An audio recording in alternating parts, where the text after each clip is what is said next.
Assalamualaikum warahmatullahi wabarakatuh. Di seri Ramadan Teras Masjid ini kita telah membahas tentang apa itu Ramadan, kenapa Al-Quran diturunkan di bulan itu, dan Lailatul Qadar di episode-episode sebelumnya. Insya Allah buat teman-teman yang sudah mengikuti akan dapat menarik benang merah tentang perjalanan Ramadan dan momentum-momentum besar yang terdapat di dalamnya. Sehingga puasa yang kita jalankan di Ramadan tahun ini tidak hanya menjadi sebuah tradisi saja karena kita beragama Islam. Lalu, apa tujuan dari berpuasa di bulan Ramadan itu? Ayo kita bahas. Bismillahirrahmanirrahim.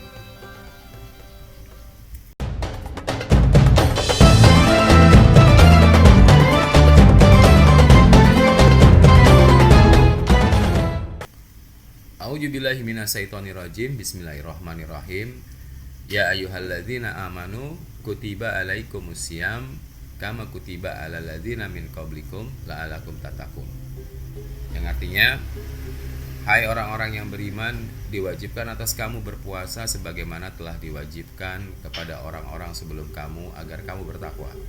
Surat Al-Baqarah ayat ke-183. Ayat ini merupakan landasan dari mengapa ibadah puasa diwajibkan bagi pemeluk Islam atau kaum muslimin di bulan Ramadan, yang seperti disampaikan juga di surat Al-Baqarah ayat ke-185-nya secara lebih spesifik. Peristiwa turunnya ayat ini terjadi di kota Madinah di tahun kedua setelah Nabi SAW dan orang-orang beriman bersama beliau hijrah dari kota Mekah, atau kurang lebih 15 tahun dari Nabi Muhammad SAW menerima wahyu untuk yang pertama kali dan menjalankan dakwah kerasulan. Dan surat Al-Baqarah ini adalah surat ke-87 yang turun kepada Rasul.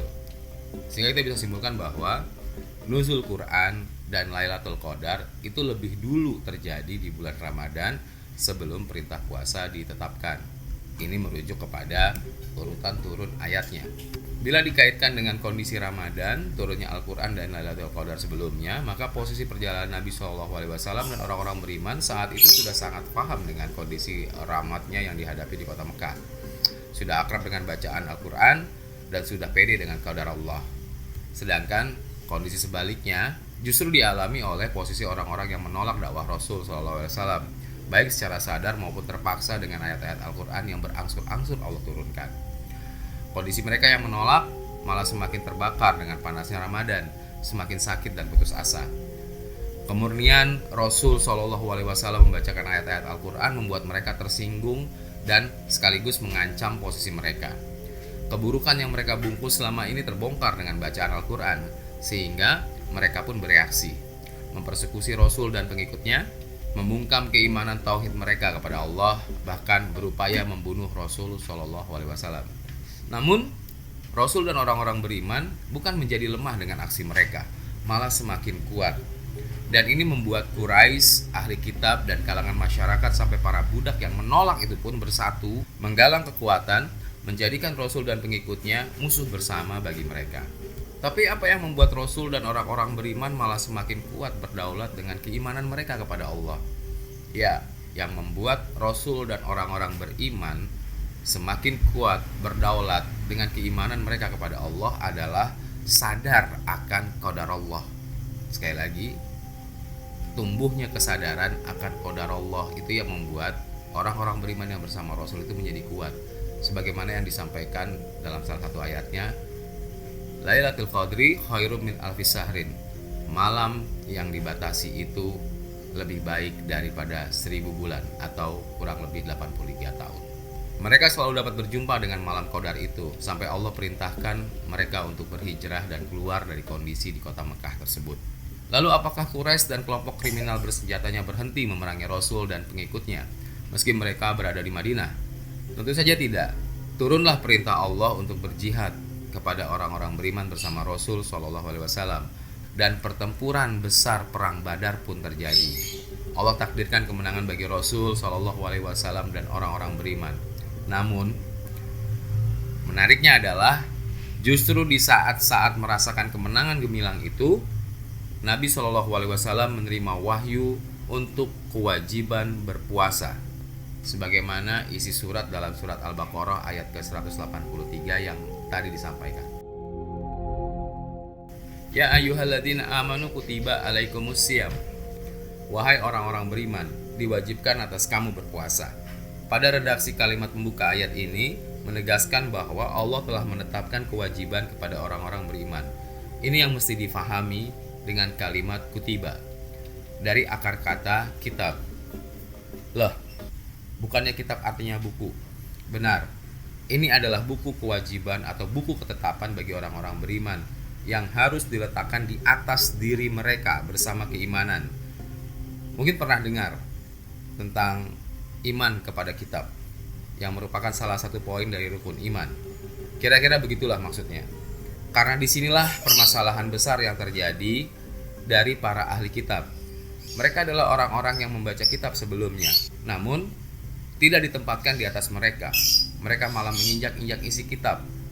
Yang tersisa hanyalah baju dan atribut keagamaan yang mereka buat sendiri agar terlihat oleh umat sebagai pemuka agama. Namun, kitab yang tadinya ada pada mereka sudah ditinggalkan jauh.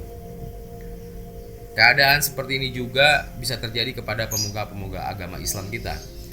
Setelah khatam dengan bacaan Al-Quran, setelah panjang berjalan dengan qadar Allah, begitu menerima kitab, malah mereka buang jauh-jauh karena dianggap menyusahkan. Sudah berhasil menang perang, banyak calon pejabat yang datang untuk meminta restu dan menjanjikan posisi, kok malah dikasih kitab. Maka buat kita, jangan terkecoh, jangan tertipu dengan atribut-atribut keagamaan, jangan bergantung dengan penampilan mereka. Tetaplah menjadi pelaku yang aktif membaca Al-Quran, karena di situ kita bisa melihat kemurnian bacaan ayat mereka yang mulai ternoda dengan kepentingan dan nafsu diri.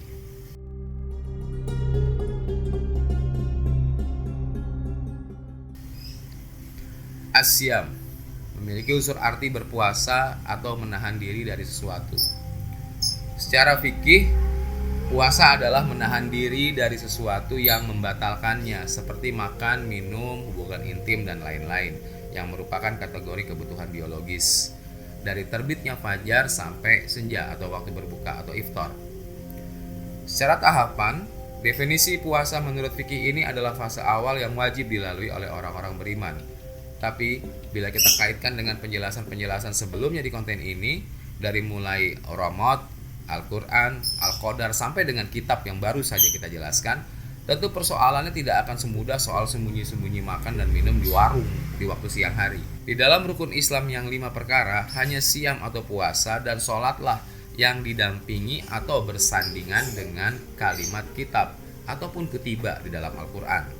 Tidak halnya dengan syahadat, zakat maupun haji. Maka seperti yang tadi disampaikan, ada hubungan yang kuat antara kitab dengan puasa yang akan kita jalankan di bulan Ramadan. Di sini kita bisa bayangkan kondisi orang-orang beriman yang berjalan bersama Rasul Shallallahu Alaihi Wasallam.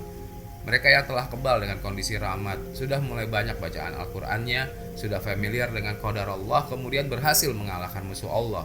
Tapi mesti harus menerima kitab dalam keadaan berpuasa pula. Bagaimana kira-kira? Nah, disinilah masalah terbesar dari Quraisy itu. Quraisy yang sudah Allah muliakan sebagai pemegang kunci Ka'bah, di mana musuh yang berusaha merobohkan Ka'bah sudah Allah hancurkan. Kemudian mereka hanya diminta untuk mengurus Ka'bah peninggalan nenek moyang mereka, yaitu Nabi Ibrahim dan Nabi Ismail alaihissalam, dengan berpuasa. Di sini Quraisy gagal.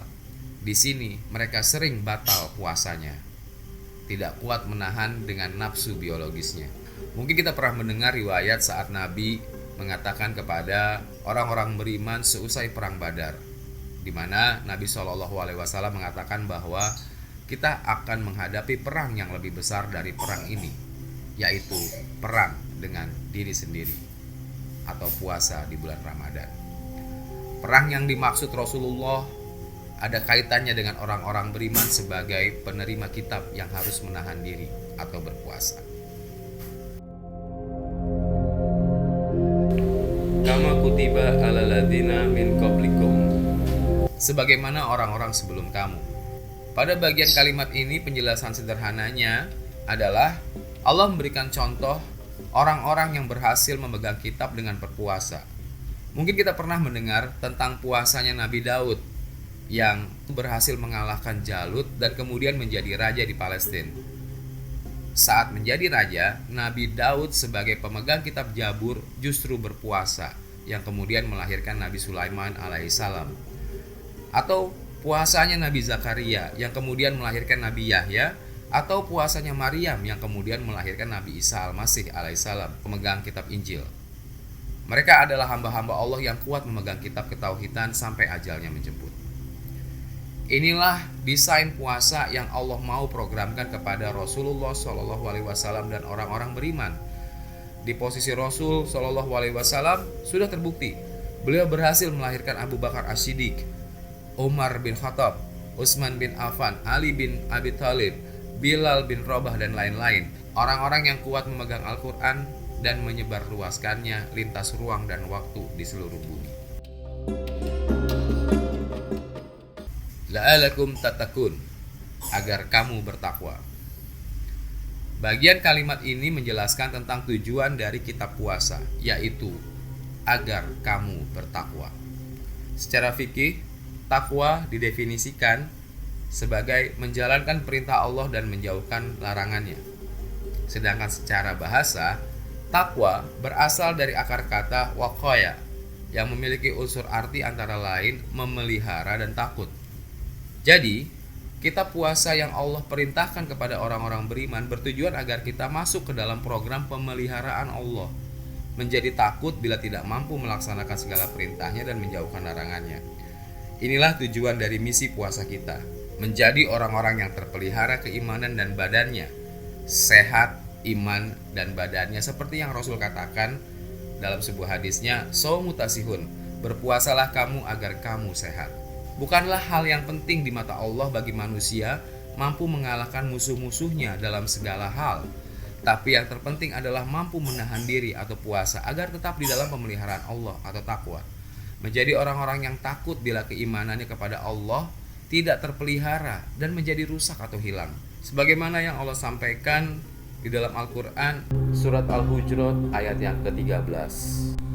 A'udzubillahi minasyaitonirrajim. Bismillahirrahmanirrahim. Ya ayyuhan nas, inna khalaqnakum min zakari wa unsa wa khalaqnakum syu'uban wa qabaila lita'arafu. Inna akramakum indallahi atqakum. Innallaha alimun khabir. Wahai manusia, sungguh kami telah menciptakan kamu dari seorang laki-laki dan seorang perempuan. Kemudian kami jadikan kamu berbangsa-bangsa dan bersuku-suku agar saling mengenal. Sesungguhnya yang paling mulia di antara kamu di sisi Allah ialah orang yang paling bertakwa. Sungguh Allah Maha Mengetahui, Maha Teliti. Demikianlah yang bisa disampaikan. Dan jangan lupa, menjelang akhir Ramadan kita ada kewajiban untuk menunaikan zakat, baik fitrah maupun mal. Hati-hati jangan sampai terjebak dengan panasnya euforia THR yang turun menjelang Idul Fitri, sedangkan kita masih berpuasa. Semoga konten serial Ramadan Teras Masjid ini bermanfaat bagi kita semua. Sampai bertemu di pembahasan kajian Islam yang lain. Alhamdulillahirabbil alamin. Wassalamualaikum warahmatullahi wabarakatuh.